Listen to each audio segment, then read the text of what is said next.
Hello, welcome to Dgraph Day. My name is Rob Lee, and today I'll share my journey of using Dgraph to build analytics dashboards for a Fortune 50 company. Let's get started.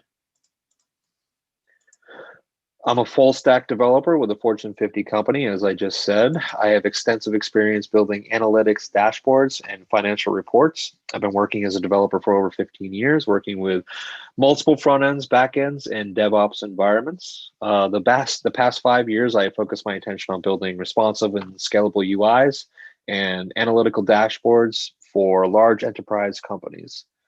Let's jump in and talk about some problems and solutions. The company I work for, I'm on a team that was tasked to build an analytical dashboard. We started off with the hybrid LAMP stack using Drupal as our backend and React as our front end, but very rapidly we ran into roadblocks with our backend in scalability, performance, and data management.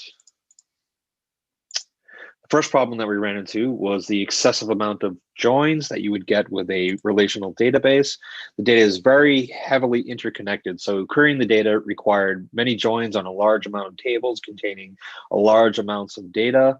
This was difficult, especially given the fact that the data was heavily normalized by default, and we didn't have the time and resources to spend building out specialized denormalized tables specifically for reporting on this data. Optimizing SQL queries requires a deep understanding of not only the data, but SQL itself. And we could spend a lot of time optimizing through specifying indexes and creating those denormalized tables. But this would be spending time in an area we really didn't have time to spend in. This was difficult, especially given one of the role of the dashboards is to allow executives to build a la carte dashboards. So we didn't know upfront what they would be querying for. And let's face it, SQL is not an easy language for executives and managers to use. It's hard to create a library around building dynamic queries with SQL, given the intricacies of the language and the lack of flexibility when it comes to denormalizing the data on the fly. On the technical front, writing resolvers, especially in a LAMP stack environment, is not fun. Having to specifically create resolvers for important relationships that should be generated for us by default is something we just didn't want to deal with anymore. Having to explicitly define every reverse relationship for every entity in an ecosystem that needs to be a la carte for anyone looking to create and develop performant dashboards is not scalable, and it's not easy. Furthermore, importing data was a massive bottleneck, dealing with ins and outs at a high rate with a high amount of rows. Whenever we imported data, we had severe slowdowns on the front end, regardless of how large our relational cluster was. We ran into issues with database connectivity, issues with dealing with a large variable rate of imports. This could cause lockups, and eventually data irregularities. Lastly, because our data is highly interconnected, we would frequently need reverse references. Being able to easily get reverse references for specific entities was always a pain point. No matter what solution we looked at, this was always something that was never perfect. It was never something that was easy to deal with. And this is true in both relational and graph databases other than Dgraph. Dgraph makes reverse references so easy, it's a dream come true. The only thing we need to do to grab reverse references is to make use of the tilde character, and we're good to go. In other environments, this would require developing custom resolvers and also managing indexes to make sure the queries are performant. So some of the graph systems we've considered, Neo4j, Amazon Neptune, and Dgraph, we played around with these environments and we realized that these weren't solutions that worked out for us. So early on, we realized we needed a graph database because of how our data is structured. We considered these three databases first. So Neo4j is, of course, the most popular graph database out there. When you Google graph databases, one of the first matches that comes up is Neo4j. And Neo4j gives a few problems to deal with, one of which is the fact that Cypher is a tough language to generate queries for programmatically. This is something that we needed to do to make it work with an a la carte dashboard. So that's something that made Neo4j a less ideal solution, as we'd spend a lot of time digging into creating a library for this. Tigergraph is another solution that we looked into, and it presented similar issues as Neo4j. They both have languages not really suitable for on-the-fly query generation from code. We wanted to stick to a more GraphQL environment or something that was at least close enough where we didn't have to rewrite all of our queries and redo our entire querying layer. And Neptune is kind of in the same boat where we don't want to spend a lot of time dealing with Cypher or Gremlin or some other query language that Neptune offers. And one specific area that Neptune provided a challenge was we needed all of our data to be on-premise. There's no exceptions for that, unfortunately. And while I love working in AWS, this was kind of a non-starter for us. So for us, what a graph database needs to do, it needs to be scalable horizontally and vertically, depending on the resources we had. We needed to work with a familiar language, GraphQL, that would be used and adopted by the organization and ecosystem of developers. We needed a way to query reverse references, and this is one of the biggest items, without having to write custom resolvers and making custom queries in an arbitrary language. We settled on Dgraph for its seamless integration with GraphQL, its ease of setup with Docker, and its performance. We had to have a solution that was on-premise only. So Dgraph being open source as it is, we were able to fire that up through Docker very easily. We needed a solution for importing a large amount of data daily and to not have the import completely shut down the site or lock up any queries that were going on the front end. And the reason Dgraph is the solution for this is because it scales both horizontally and vertically. If we needed to add another node to the cluster that we have, we could easily do that horizontally, adding another server. If we needed to add more memory, we can scale up vertically. GraphQL, of course, is the biggest reason we stuck with Dgraph as far as the query language perspective, using DQL and having it be basically compliant with what we already have for our queries. This is especially true with like the reverse references that we have, being able to use our existing GraphQL queries with the custom resolvers that we have and just swapping in a little bit of syntax sugar to be able to do reverse references was huge. It saved so much time. Not having to write resolvers, these custom resolvers that we had to do before, not having to do it for another language that we switched to. This was something that really also saved a lot of time. So GraphQL being supported out of the box was a huge item for us. And of course, it being on-prem, this was easy to set up with Docker. We had good performance out of the box. And we were able to import a large amount of data without having it impact the front end or impact any queries that were already in flight using the live loader. So those items itself were something that made Dgraph a really appealing solution to us. So how we're using Dgraph, we define our schema in a JSON schema file. And this is where we're able to reuse a lot of the schema definitions that we create for generating forms.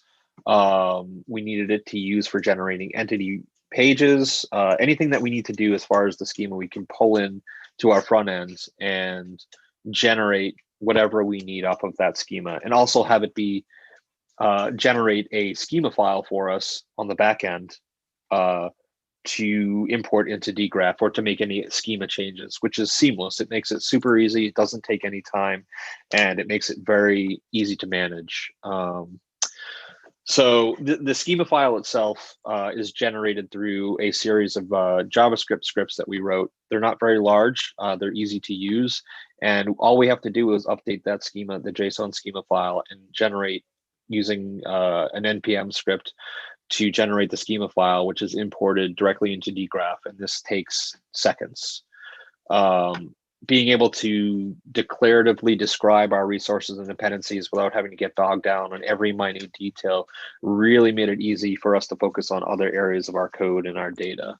So that's how we basically define and work with our schema as far as managing updates and version controlling our schemas. So this was a huge plus for us being able to manage it in this way.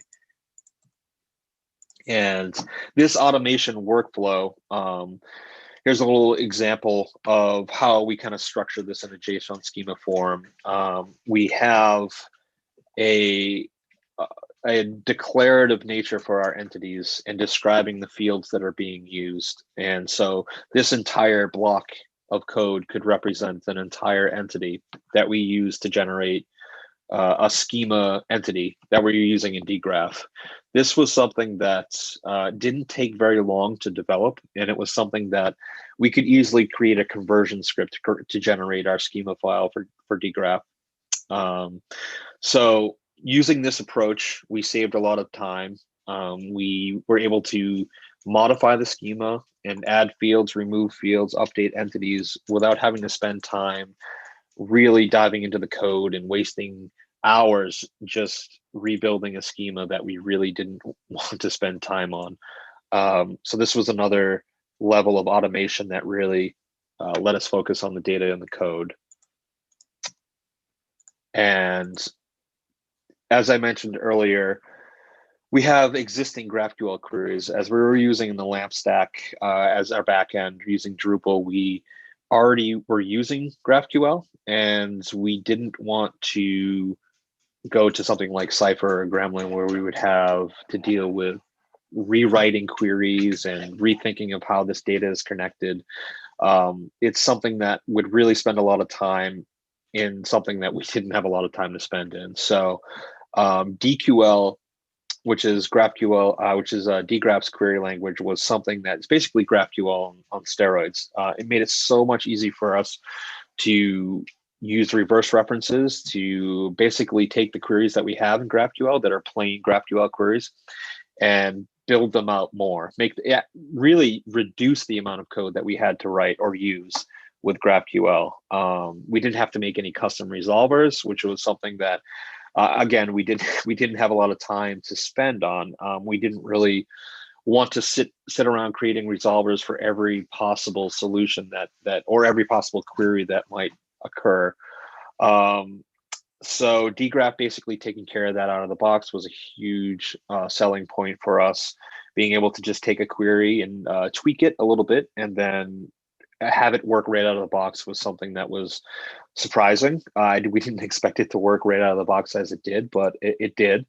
And it saved us a lot of time for writing complex queries, which, as I said before, we're generating queries on the fly. People need to build dashboards that are a la carte. So this really saved us a lot of time in having to write those resolvers and kind of define explicitly all of our connections through these resolvers. So this was definitely a huge selling point for us.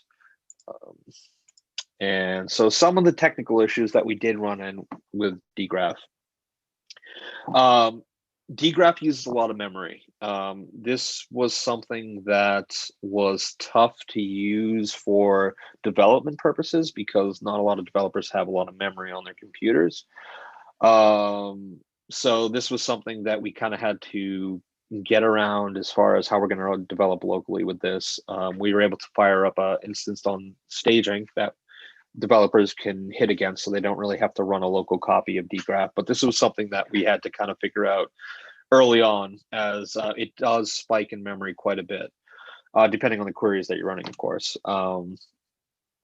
We wanted to be able to import easily and be able to update data easily.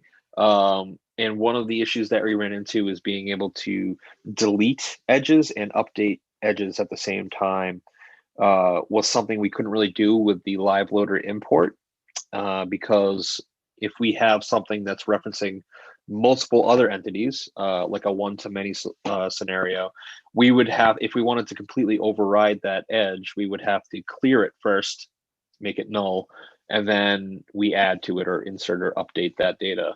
Not being able to do that in one go is a little bit of a problem for us. So we're able to solve that in different ways, which we'll get into in a second here.